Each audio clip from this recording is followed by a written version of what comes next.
کے قدم اس جگہ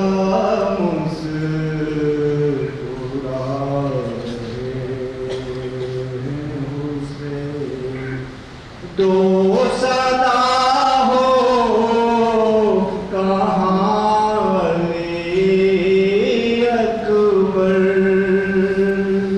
دو صدا ہو کہاں علی اکبر، دھو کرے رنگ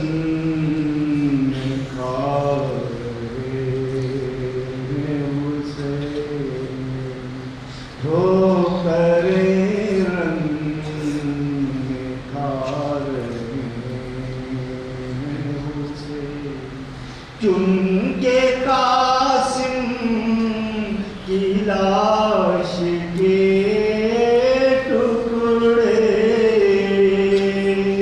چن کے قاسم کی لاش کے ٹکڑے، اپنے دامن میں ڈالے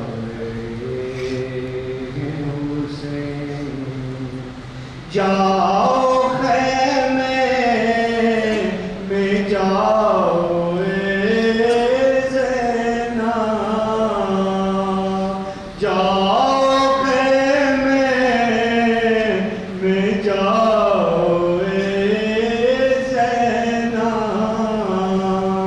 لاش اکبر کی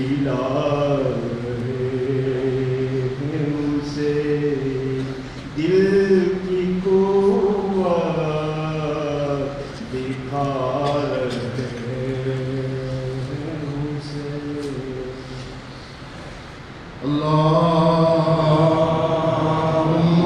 صلی علی محمد وآل محمد۔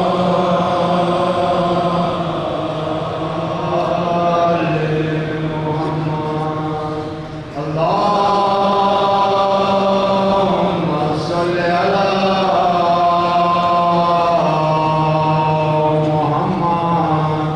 وآل محمد۔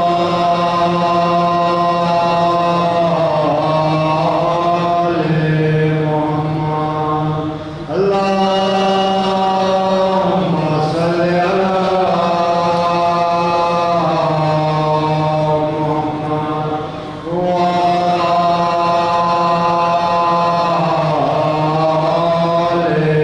محمد۔ یا ربی صلی علی محمد وآل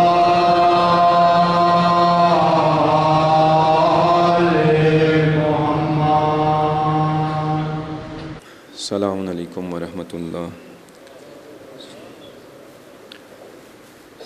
تمام حاضرین مجلس کے گزشتہ ارواح کی بلندی درجات کے لیے، تمام شہداء، علماء، صلحاء اور تمام مومن و مومنات جو اس دنیا سے رخصت ہو چکے ہیں، ان سب کے ارواح کی بلندی درجات کے لیے رحم اللہ من قرأ الفاتحہ۔ بسم اللہ الرحمن الرحیم۔ اعوذ باللہ من الشیطان الرجیم، بسم اللہ الرحمن الرحیم، الحمد للہ رب العالمین، والصلاة والسلام علی اشرف الانبیاء والمرسلین، محمد وآلہ الطیبین الطاہرین۔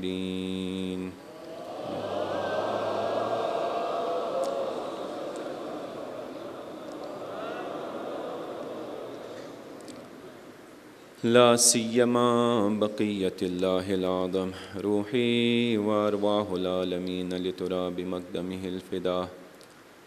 اما بعد، قال اللہ سبحانہ وتعالی، بسم اللہ الرحمن الرحیم، وَنُرِيدُ أَن نَّمُنَّ عَلَى الَّذِينَ اسْتُضْعِفُوا فِي الْأَرْضِ ونجعلهم أئمة ونجعلهم الوارثين صلوات بر محمد وآل محمد.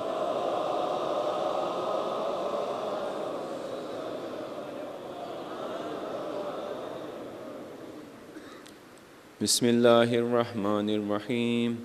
اللهم كن لوليك الحجة ابن الحسن صلواتك عليه وعلى آبائه في هذه الساعة وفي كل ساعة وليا وحافظا وقائدا وناصرا ودليلا وعينا حتى تسكنه أرضك طوعا وتمتعه فيها طويلا برحمتك يا أرحم الراحمين. صلوات بر محمد وآل محمد.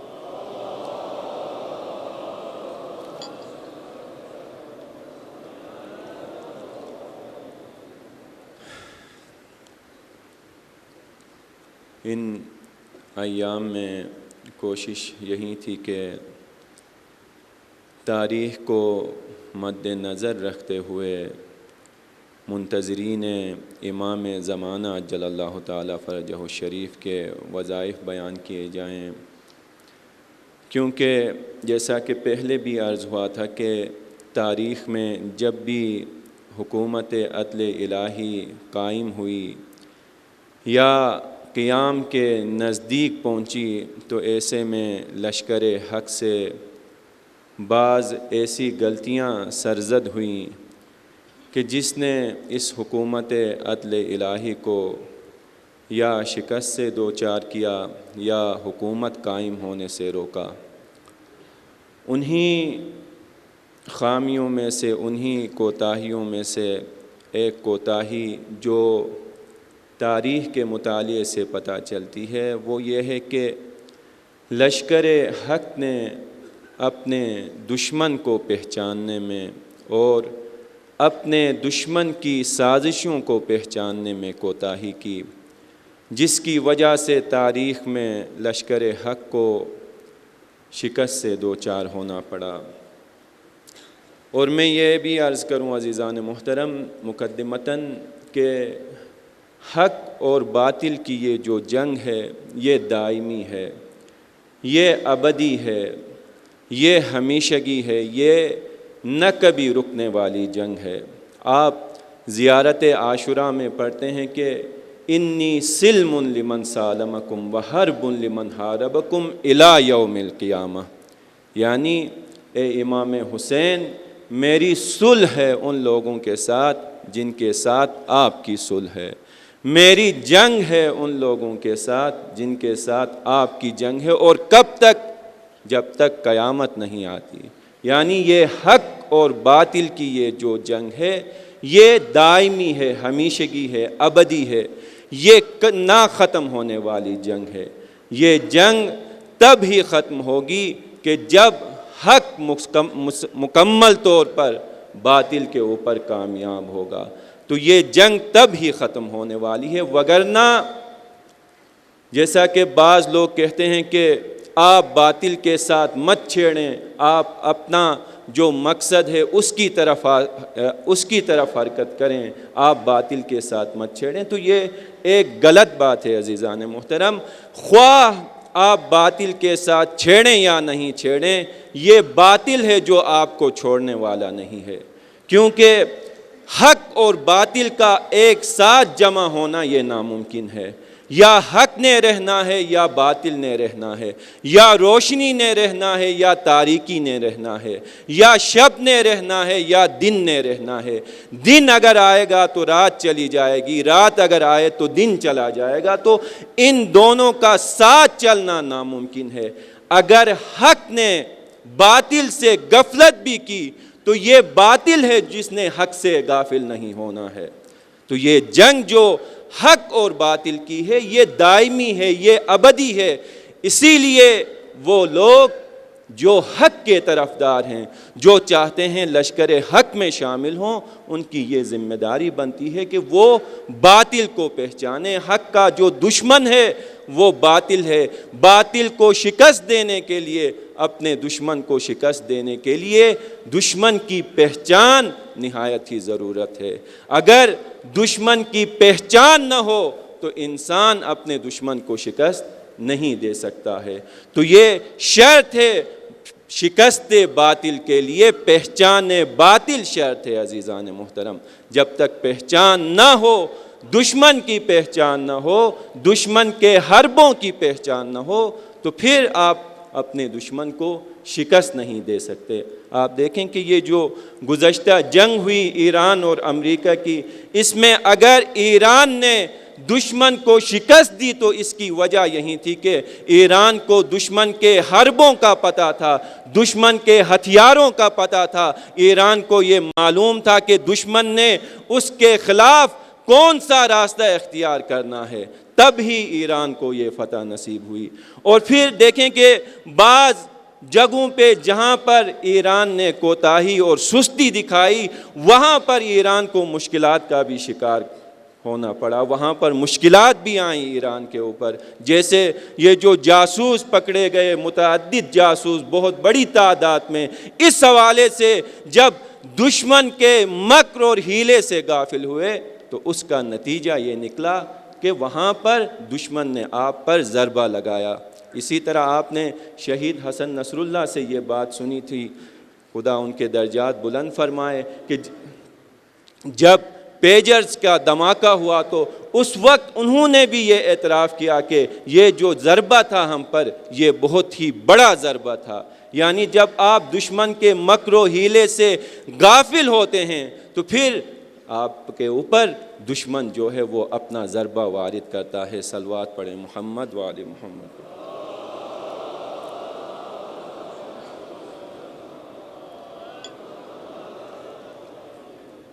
تو عزیزان محترم، اس دنیا میں جہاں پر اہل حق کے دشمن یقینی طور پر موجود ہیں، وہیں پر ہر قوم، ہر ملت اور ہر مذہب کے بھی دشمن موجود ہوتے ہیں۔ اور پھر میں یہ بھی عرض کروں گا عزیزان محترم کہ مذہب تشیع جو مذہب حق کا ہے، اس کے دشمن بھی ہمیشہ اس دنیا میں موجود رہے ہیں۔ تاریخ کا اگر آپ مطالعہ کریں تو دیکھیں گے کہ تاریخ میں ہمیشہ اہل باطل نے یہ کوشش کی ہے کہ تشیع کو نابود کرے۔ تو جو مومنین ہیں ان کی یہ ذمہ داری بنتی ہے کہ وہ اس حوالے سے آگاہ اور بیدار رہیں۔ اور پھر میں یہاں پر ایک اور بات بھی عرض کروں گا کہ اکثر ہمارے جوان یہ اعتراض کرتے ہیں کہ کیوں ہم بعض اجتماعی معاملات میں بعض دوسرے گروہوں سے، بعض دوسرے مذاہب اور فرقوں سے پیچھے ہیں۔ تو عزیزان محترم، اس کی ایک اہم وجہ جو ہے وہ یہ ہے کہ آپ تاریخ تشیع کا مطالعہ کریں تو آپ کو پتہ چلے گا کہ تشیع ہمیشہ ہر دور میں مستکبرین عالم کے مقابلے میں کھڑی رہی ہے، جس کا یہ اثر ہوا ہے کہ تشیع بعض اجتماعی معاملات میں پیچھے رہے۔ میں ایک آپ کی خدمت میں مثال عرض کروں کہ آپ دیکھیں کہ یہ خلیجی ممالک جو ہیں، جن کے پاس گیس اور مختلف آئل وغیرہ کے ذخائر بے پناہ مقدار میں موجود ہیں، اسی طرح ایران کے پاس بھی یہ ذخائر موجود ہیں۔ لیکن آپ دیکھیں گے کہ ایران اگر ترقی کی لحاظ سے دیکھیں تو ایران میں اتنی زیادہ ترقی نہیں ہوئی ہے جتنی دوسرے خلیجی ممالک میں ہوئی ہے۔ اب یہاں پر اگر ہم ایران سے یہ شکوہ کریں، یہ گلہ کریں کہ آپ نے اتنی ترقی کیوں نہیں کی، تو یہ بے انصافی ہوگی، یہ ناانصافی ہوگی۔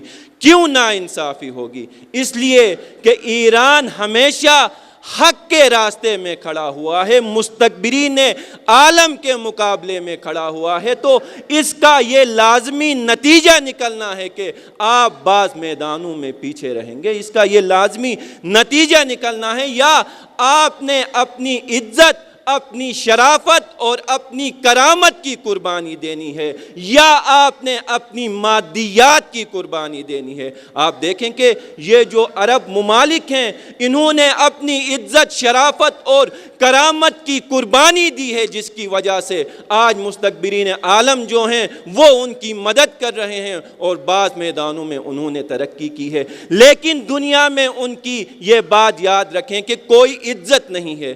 اب ہر قوم کے لیے یہی ہے عزیزان محترم، مستکبرین عالم چاہتے ہیں کہ یا آپ ان کے غلام بنیں اور مادی میدانوں میں ان کی ترقی کریں، یا آپ اپنی عزت، شرافت اور کرامت کی حفاظت کریں اور پھر بعض میدانوں میں آپ کو پیچھے رہنا ہوگا۔ تو یہ لازمی ہے، یہ تزاحم جو ہے اس دنیا میں موجود ہے۔ اور آج تشیع پاکستان بھی اگر پیچھے رہ گئی ہے تو میرے خیال میں، جہاں میں یہ اقرار کرتا ہوں شاید ہماری بعض کوتاہیاں ہوں، لیکن ایک بہت بڑی وجہ یہ بھی ہے کہ جب اس ملک میں جو مستکبرین عالم تھے انہوں نے مختلف قسم کی جب کوششیں کی، جب یہاں پر جہاد کے دروازے کھولے گئے، جہاد کی ٹریننگ دینا شروع ہوئی، تو یہ تشیع تھی جو مستکبرین عالم کے ہمراہ نہیں ہوئی۔ آپ دیکھیں کہ یہ مستکبرین عالم نے اس خطے میں، امریکہ نے جتنی بھی جنگیں نافذ کی ہیں، اس میں تشیع کبھی بھی شامل نہیں ہوئی ہے، تشیع کبھی بھی ان کے ہمراہ نہیں ہوئی ہے۔ لازمی بات ہے کہ جب آپ جو ظالم ہیں، جو مقتدر ہیں، ان کے ہاں میں ہاں نہیں ملائیں گے تو اس کا نتیجہ یہی نکلنا ہے کہ آپ نے بعض میدانوں میں پیچھے ہی رہنا ہے۔ اگر آپ چاہتے ہیں کہ ان میدانوں میں آگے رہیں تو پھر آپ کو اپنی عزت، شرافت اور کرامت کی قربانی دینا ہوگی، اور پھر آپ جن بعض گروہوں کے ساتھ تشیع کا مقابلہ کرواتے ہیں، آپ دیکھیں، موازنہ کروائیں کہ آیا میری یہ بات غلط ہے یا نہیں ہے۔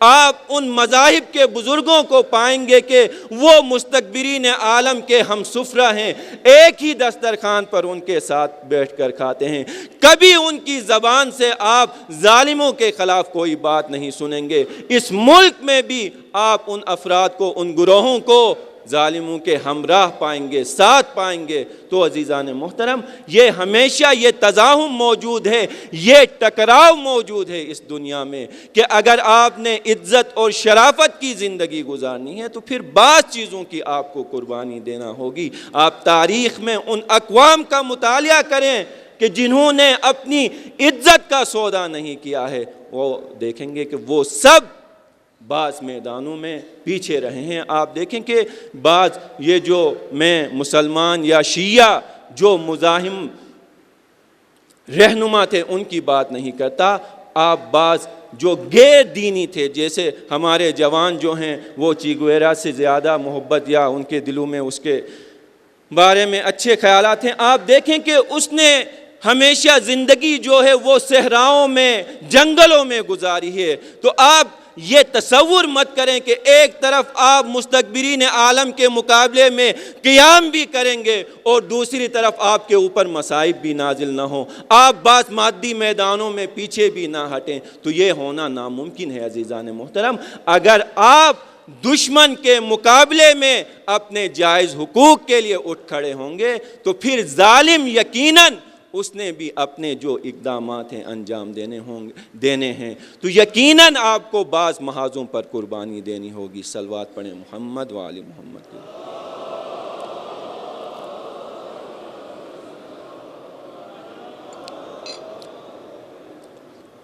تو عزیزان محترم، یہ تزاحم موجود ہے ہمیشہ دنیا میں کہ آپ نے دو اچھی چیزوں میں سے آپ مجبور ہیں کہ کسی ایک کا انتخاب کریں، تو یہ تزاحم اس دنیا میں موجود ہے۔ تو میرے خیال میں جہاں تھوڑی بہت ہماری شاید سستیاں بھی ہوں گی، لیکن ایک بڑی وجہ یہیں ہماری تشیع کے اندر جو مزاحمت ہے یہ بھی باعث بنی ہے کہ ہم بعض میدانوں میں پیچھے رہیں۔ تو جیسا کہ عرض ہوا عزیزان محترم، دشمن سے غفلت، دشمن کے حربوں سے غفلت قوموں کی نابودی کا باعث بنتی ہے۔ اسی لیے آپ جب روایات کا مطالعہ کریں، قرآن کی طرف توجہ کریں، تو متعدد آیات میں قرآن نے انسان کو دشمن کی طرف توجہ دلائی ہے۔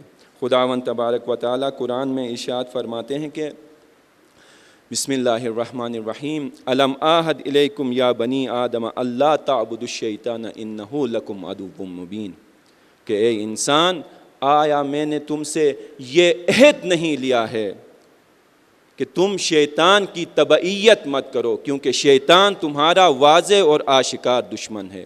اب اس آیت میں خداوند تبارک و تعالیٰ انسان کو اس کے دشمن کی طرف توجہ دلا رہا ہے، اور پھر اسی طرح بہت ساری آیات، ایک اور آیت ہے جس میں خداوند تبارک و تعالیٰ پیغمبر کو مخاطب قرار دیتے ہوئے ارشاد فرماتا ہے کہ یا ایھا النبی حرض المؤمنین علی القتال، اے پیغمبر مومنین کو آپ ترغیب دلائیں قتال کے اوپر۔ یا ایک دوسری آیت جس میں خداوند تبارک و تعالیٰ ارشاد فرماتے ہیں کہ وَأَعِدُّوا لَهُم مَّا اسْتَطَعْتُم مِّن قُوَّةٍ تُرْهِبُونَ بِهِ عَدُوَّ اللَّهِ وَعَدُوَّكُمْ، کہ جتنی بھی آپ دشمن کے مقابلے میں قوت حاصل کر سکتے ہیں وہ حاصل کریں، تاکہ آپ کا دشمن، خدا کا دشمن، آپ سے خوف زدہ ہو۔ تو یقیناً یہ جو جبہہ حق ہے، اس کے وظائف میں سے ایک اہم ترین وظیفہ اپنے دشمنوں کو سمجھنا ہے، اپنی دشمنوں کے سازشوں کو سمجھنا ہے۔ اب جب ہم دشمن کی بات کرتے ہیں عزیزان محترم، تو پھر انسان کے دو قسم کے دشمن ہیں۔ ایک انسان کا اندرونی دشمن ہے، جس طرح آیے کریمہ میں بھی ذکر ہوا، شیطان یا انسان کی بری صفات ہیں کہ جو انسان کی دشمن ہیں، اور یہیں بعض دفعہ یہی بری صفات ہوتی ہیں کہ جو انسان کے بیرونی دشمن کو اس کے اوپر مسلط کرنے کا باعث بنتی ہیں۔ یعنی جب انسان کا یہ اندرونی دشمن جو اس کے وجود کے اندر ہے وہ قوی ہوتا ہے، تو اس کا لازمی نتیجہ یہ نکلتا ہے کہ اس کا بیرونی دشمن بھی اس کے اوپر مسلط ہوتا ہے۔ اب یہ اندرونی دشمن انسان کا کیا ہے؟ انسان کی سستی ہے، انسان کی کاہلی ہے، انسان کی لالچ ہے، انسان کی پیسے اور دنیا سے محبت ہے، انسان کی زندگی سے محبت ہے۔ جب یہ دشمن انسان کے اندر تقویت ہوتا ہے، قوی ہوتا ہے، تو پھر بیرونی دشمن بھی انسان کے اوپر مسلط ہوتا ہے۔ تو جہاں پر ہمیں اپنے بیرونی دشمن کے مقابلے کی ضرورت ہے، وہیں پر اپنے اندرونی دشمن کے مقابلے کی بھی ضرورت ہے۔ جب تک اندرونی دشمن کے اوپر ہم مسلط نہیں ہوں گے، بیرونی دشمن کو شکست دینا ہمارے لیے سخت ہوگا۔ جیسا کہ گزشتہ ایام میں بھی میں نے بہت ساری مثالیں آپ کی خدمت میں عرض کی کہ جو لوگ شکست کھا گئے اس اندرونی دشمن سے، وہ بیرونی دشمن سے بھی شکست کھا گئے۔ تو بیرونی دشمن کو شکست دینے کے لیے اندرونی دشمن کو بھی شکست دینا ضروری اور لازمی ہے۔ صلوات پڑھیں محمد والے۔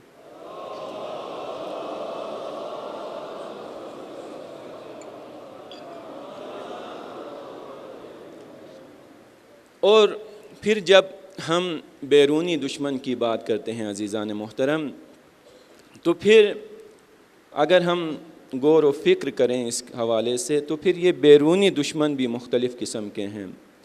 یعنی ایک دفعہ انسان کا جو بیرونی دشمن ہے وہ موقتی ہو سکتا ہے۔ موقتی یعنی کیا مطلب؟ یعنی وقتی طور پر فرض کریں کہ کسی زمین پر یا کسی مکان پر آپ کا کسی کے ساتھ جھگڑا ہے، آپ کی لڑائی ہے، تو یہ جو آپ کا ہمسایہ ہے، آپ کی اس کے ساتھ دشمنی ہے، لیکن تب تک جب تک یہ مسئلہ حل نہ ہو۔ اور لیکن ایک دفعہ انسان کا جو بیرونی دشمن ہوتا ہے وہ دائمی ہوتا ہے، وہ ہمیشگی ہوتا ہے، یعنی یہ دشمنی ہمیشہ کی دشمنی ہوتی ہے۔ اور یہ جو حق اور باطل کے درمیان دشمنی ہے، یہ اسی دوسری قسم کی دشمنی ہے۔ بعض دفعہ دو انسان ایک دوسرے کے وجود کے دشمن ہوتے ہیں، کوئی دوسرا مسئلہ نہیں ہوتا، یعنی جب تک دوسرے کا وجود ختم نہ کرے اس انسان کو سکون نہیں ملتا۔ تو یہ دشمنی جو ہے یہ دائمی ہے، یہ ابدی دشمنی ہے۔ اب ہمیں جہاں پر اس موقتی دشمن سے آگاہ اور ہوشیار رہنے کی ضرورت ہے، وہیں پر دائمی دشمن سے بھی آگاہ اور ہوشیار رہنے کی ضرورت ہے۔ اس ملک میں وضاحت سے بات نہیں کرنا چاہتا، لیکن اشارتاً عرض کروں گا کہ اس ملک میں یقیناً ایسے گروہ موجود ہیں جو تشیع کے وجود کے دشمن ہیں۔ یہ تاریخی بات ہے، یہ تجربے سے یہ بات ثابت ہوئی ہے، یہ میں کوئی اپنی طرف سے بات نہیں کر رہا، آپ بزرگان مجھ سے بہتر جانتے ہیں کہ اس ملک میں ایسے گروہ موجود ہیں کہ جو تشیع کے وجود کے مخالف ہیں، جن کا تشیع سے اختلاف وجود کا اختلاف ہے، وجوداً اختلاف ہے، یعنی جب تک تشیع کے وجود کو ختم نہ کریں ان کو سکون آنے والا نہیں ہے۔ تو اس دشمن سے بھی ہمیں آگاہ اور ہوشیار رہنے کی ضرورت ہے، اس کے حربوں کو بھی سمجھنے کی ضرورت ہے۔ دشمن کبھی بھی آپ سے غافل نہیں رہتا، اور جو قوم دشمن سے غافل رہتی ہے وہ نابود ہوتی ہے۔ عزیزان محترم، امیر المؤمنین علی ابن ابی طالب علیہ السلام فرماتے ہیں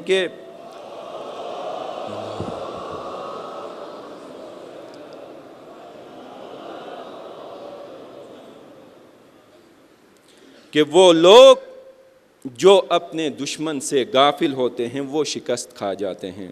اسی طرح رہبر معظم انقلاب فرماتے ہیں کہ جو قوم اپنے دشمن کو نہیں پہچانتی، اس کے مکر و ہیلے سے غافل رہتی ہے، وہ ذلت کا شکار ہوتی ہے۔ تو اب ہمیں اپنی عزت، شرافت اور بقا کے لیے یہ ضروری ہے کہ ہم اپنے اس دائمی دشمن کو بھی پہچانیں اور اس موقتی دشمن کو بھی پہچانیں۔ اب جب ہم اس موقتی دشمن کی بات کریں، مصداقاً مثال کے ذریعے سے سمجھانے کی کوشش کروں تو آپ دیکھیں کہ ہمارا آج، اب یہ لفظ ذرا سخت ہے لیکن میرے پاس اس کے علاوہ کوئی اور لفظ نہیں دشمن کے علاوہ، چونکہ مثال کے ذریعے سے میں نے بات سمجھائی ہے، تو آج ریاست کے ہمارے ساتھ جو اقدامات ہیں وہ یہی موقتی دشمن والے ہیں۔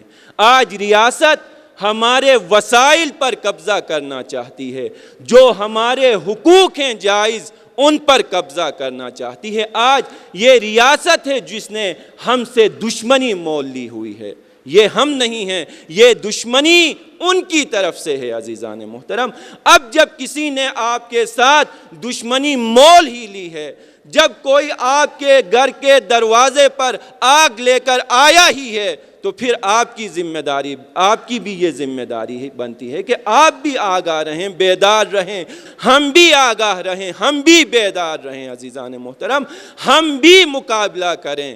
جو قوم یہ چاہتی ہے کہ اس کے حقوق کا تحفظ ہو، تو پھر اس کے لیے ضروری ہے کہ وہ اس راستے پر قربانی دینے کے لیے آمادہ و تیار ہو۔ آج جب بعض دفعہ اس قسم کی باتیں کی جاتی ہیں، اس حوالے سے بات کی جاتی ہے، تو ہمارے بعض عزیز یہ کہتے ہیں کہ یہ امن کے خلاف ہے، یہ امن کو خراب کرنے کی کوششیں ہیں، یہ امن کو خراب کرنے کی باتیں ہیں۔ عزیزان محترم، میں آپ کی خدمت میں یہ عرض کروں گا، امن تب ہی بامعنی ہے، تب ہی امن کی فضیلت ہے کہ جب امن عدل کے سائے میں ہو، جب مظلوم کی تمام آزادیاں سلب ہو رہی ہوں، جب مظلوم کے تمام حقوق سلب ہو رہے ہوں، تو یہ امن نہیں ہے۔ عزیزان محترم، اگر مظلوم ساکت ہے تو یہ مظلوم کی ذلت اور مظلوم کی غلامی ہے۔ عزیزان محترم، امن عدل کے سائے میں معنی رکھتا ہے، عدل قائم ہو اور امن ہو تو تب یہ امن با فضیلت ہے۔ لیکن ہر طرف مظلوم کے حقوق سلب ہو رہے ہوں اور مظلوم میں یہ جرت نہیں کہ وہ اس کے خلاف آواز اٹھائے، تو یہ امن کی دلالت نہیں ہے، یہ مظلوم کی ذلت کی دلالت ہے۔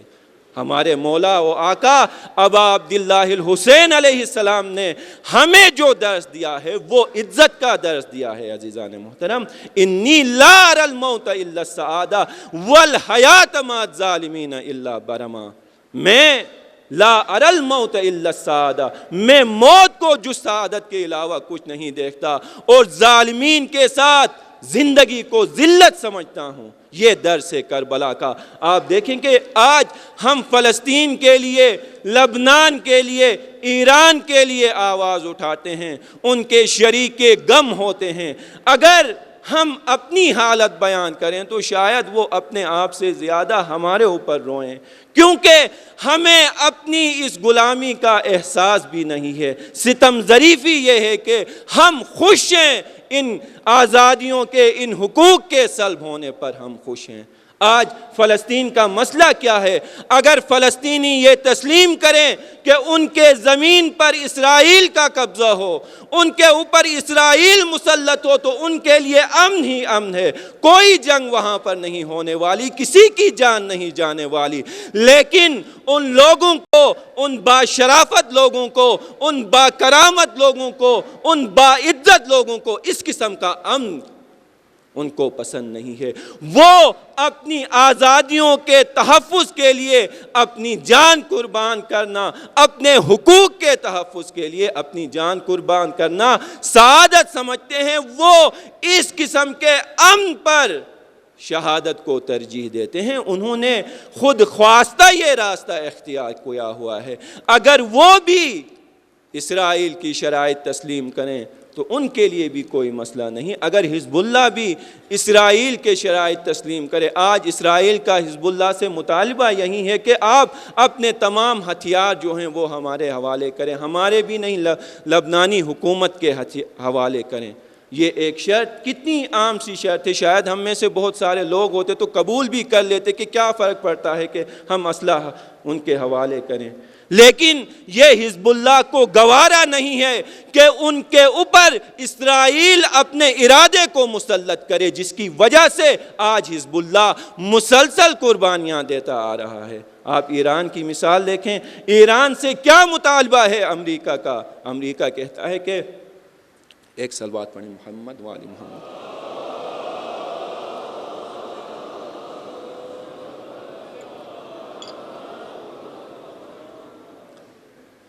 امریکہ ایران سے یہی کہتا ہے کہ آپ کے پاس ایٹامک انرجی نہیں ہونی چاہیے، اور ایران میں بھی بہت سارے روشن فکر قسم کے افراد یہی کہتے ہیں کہ دنیا میں اتنے سارے ممالک کے پاس ایٹامک انرجی نہیں ہے، ہمارے پاس نہ ہو تو کون سی قیامت آئے گی۔ لیکن عزیزان محترم، یہ قوموں کی شرافت اور عزت کے خلاف ہے کہ ان کے اوپر ان کا دشمن اپنا ارادہ مسلط کرے۔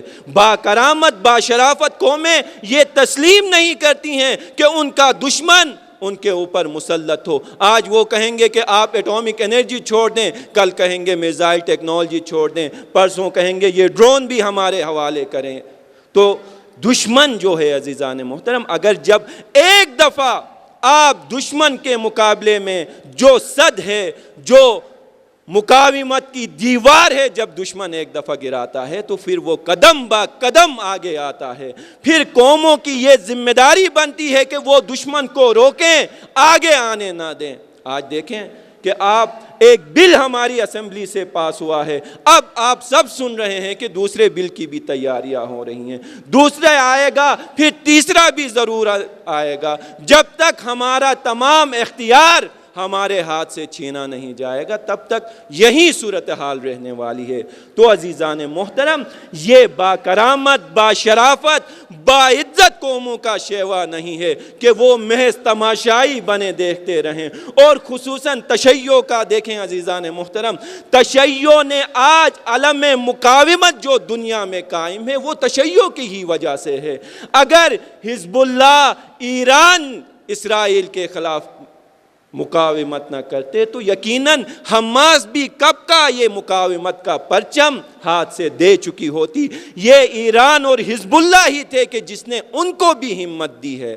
آج ہمارا وظیفہ ہے بے عنوان شیعہ علی ابن ابی طالب کہ ہم اپنے حقوق کے لیے ہم نہیں چاہتے کہ زبردستی کی کسی کی دشمنی کریں، لیکن یہ بھی ہماری غیرت اور شرافت کے خلاف ہے کہ ہمارے حقوق سلب ہوں اور ہم خاموش تماشائی بنیں۔ اور یہ بھی عرض کروں عزیزان محترم کہ دین کا درس صرف یہی نہیں ہے کہ آپ جب دینی کسی احکام پر کوئی آنچ آئے تو آپ اگر قربانی دیں، نہ، یہ جو لوگوں کی آزادیاں ہیں اس کے اوپر بھی جب آنچ آتی ہے تو دین نے آزادی انسانی کے تحفظ کا بھی حکم دیا ہے۔ میں نے جیسے عرض کیا آپ کی خدمت میں کہ آج حزب اللہ اور فلسطین زمین کے لیے ہی تو لڑ رہے ہیں، اگر ان کا زمین کے لیے لڑنا جہاد ہے تو پھر ہمارا زمین کے لیے لڑنا جہاد کیوں نہیں ہو سکتا؟ یہ بھی جہاد ہے، اپنے حقوق کے لیے آواز بلند کرنا یہ بھی جہاد ہے۔ جہاد صرف یہ نہیں کہ آپ دین کی خاطر آواز اٹھائیں، ہاں وہ وہ بھی جہاد ہے، یہ بھی جہاد ہے۔ تو فریضہ ہمارا یہ بنتا ہے عزیزان محترم کہ ہم سمجھیں۔ اور آج عزیزان محترم جیسا کہ میں نے عرض کیا کہ ہم نے آج اپنے امام کو یہ ثابت کرنا ہے کہ ہم آپ کے راستے میں ہیں۔ امام کے انشاءاللہ میں آئندہ مجالس میں عرض کروں گا کہ امام کا جو نعرہ ہے وہ اصول کا ہے، اقدار کا ہے۔ اگر ہم اپنے امام کے اس ہدف اور مقصد میں امام کے ہمراہ نہیں ہوئے، اگر ہمیں ان اہداف کی کوئی اہمیت ہی نہیں جن اہداف کی خاطر امام نے قیام کرنا ہے، تو پھر ہم امام کے ساتھ نہیں چل سکتے، پھر ہم امام کے ہمراہ نہیں چل سکتے۔ امیر المؤمنین علی ابن ابی طالب نے جب حکومت قائم کی تو امیر المؤمنین کا ہدف کیا تھا؟ قیام میں عدل ہی تو تھا۔ اب جن لوگوں کو عدل سے کوئی سروکار ہی نہ ہو، وہ کیسے علی ابن ابی طالب کے ساتھ چل سکتے ہیں؟ وہ کیسے علی ابن ابی طالب کے ہمراہ ہو سکتے ہیں؟ حسین ابن علی کے لیے یزید نے صرف ایک ہی شرط رکھی تھی کہ آپ بیعت کریں۔ اگر امام حسین یہ بیعت کر لیتے تو شاید اس کے بعد کوئی اور امام کے اوپر مشکل نہیں آتی، لیکن با شرافت شخص کے لیے، با کرامت شخص کے لیے یہ ذلت ہے کہ وہ یزید جیسے شخص کی بیعت کرے۔ ایک بیعت ہی کا تو سوال تھا کہ امام کی زندگی بچ جاتی، لیکن امام کو یہ گوارا نہیں ہوا کہ یزید جیسے شخص کی بیعت کریں۔ تو ائمہ نے جو قیام کیا ہے، ائمہ کی جو تحریکیں چلی ہیں، ان کا ایک اہم مقصد اقدار اور اصول انسانی کا قیام اور بقا تھا۔ اب جن لوگوں کو اقدار اور اصول انسانی سے کوئی سروکار ہی نہ ہو تو وہ پھر امام کے ساتھ، امام برحق کے ساتھ کیسے چل سکتے ہیں؟ تو عزیزان محترم، ہم آج اس بات کا ثبوت دیں کہ یہ اصول انسانی، شرافت، کرامت، عدل، آزادی، یہ ہمارے لیے اہمیت رکھتی ہیں۔ یہ وہ اہداف ہیں کہ جن کے لیے امام نے قیام کرنا ہے۔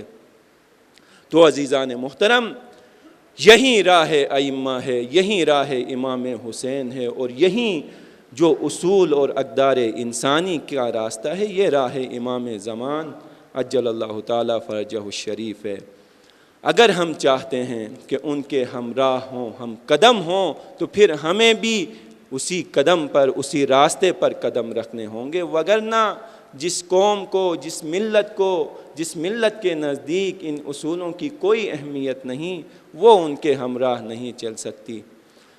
میں خداوند تبارک و تعالیٰ سے دعا گو ہوں کہ خداوند تبارک و تعالیٰ ہمیں اپنے وظائف کو پہچان کر ان پر عمل کرنے کی توفیق عطا فرمائیں۔ صلی اللہ علیہ یا ابا عبداللہ، صلی اللہ علیہ یا ابا عبداللہ، صلی اللہ علیہ یا ابا عبداللہ۔